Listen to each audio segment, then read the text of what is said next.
The International Federation of Journalists now says that nearly 2,300 journalists have lost their lives in the past 25 years while covering wars, revolutions, crimes, and corruption. Now, the IFJ made the announcement in a comprehensive report to be made public early February. A report reveals that those responsible for the killings continue to act without punishment. The Federation, says the past 10 years were the deadliest, with 2006 marking the worst year of all with 155 deaths. It also expressed regret over the United Nations' failure to fulfill its pledge of protection.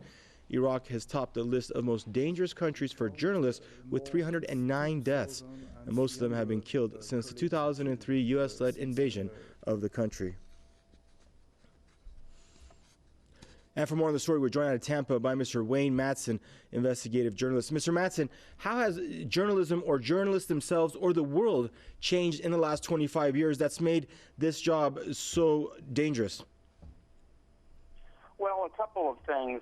We know that many of the journalists who died in the last few years have died in combat zones. We've had this phenomenon of the Pentagon now embedding journalists with U.S. military units abroad. Now, that obviously increases the risks for journalists because they're going to be taken into various situations where they may be targeted along with U.S. military personnel, and we've seen that happen.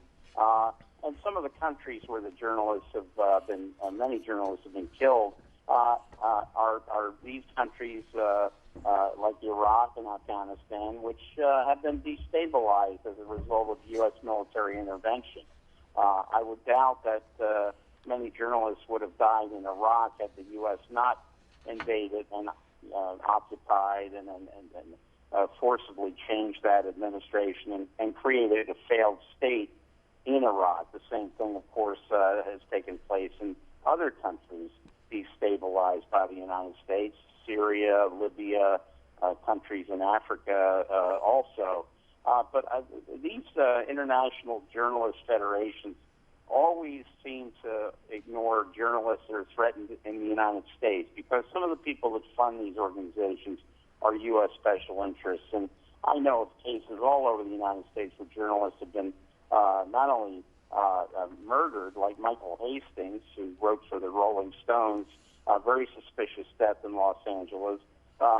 Authors of books and other investigative journalists have been killed because of what they're working on, and yet others not killed, but attacked by law enforcement and thrown in jail. Roger Schuler, an enterprising journalist in Birmingham, Alabama, And Mr. was Madsen, beaten up by the police and thrown in prison.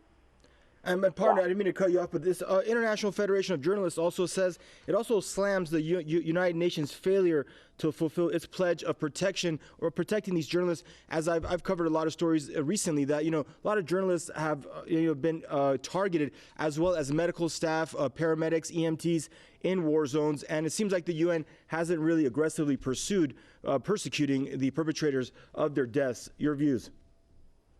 Well, the United Nations is a nice talking shop, but it really reflects more and more reflects the attitudes and the policies of the United States. After all, the Deputy Secretary General of the United Nations, Jeffrey Feltman, is a United States neoconservative, a neocon. So he's not going to really be interested all that much in protecting journalists, especially when it's journalists are being killed as a result of U.S. foreign policy.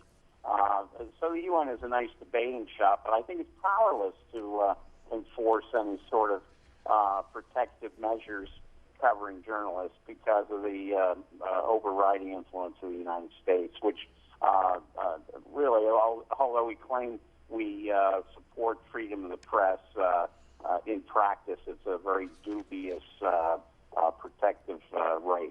Thank you, Mr. Madsen, for your input. That's Mr. Wayne Madsen joining us out of Tampa Bay, Florida, investigative journalist.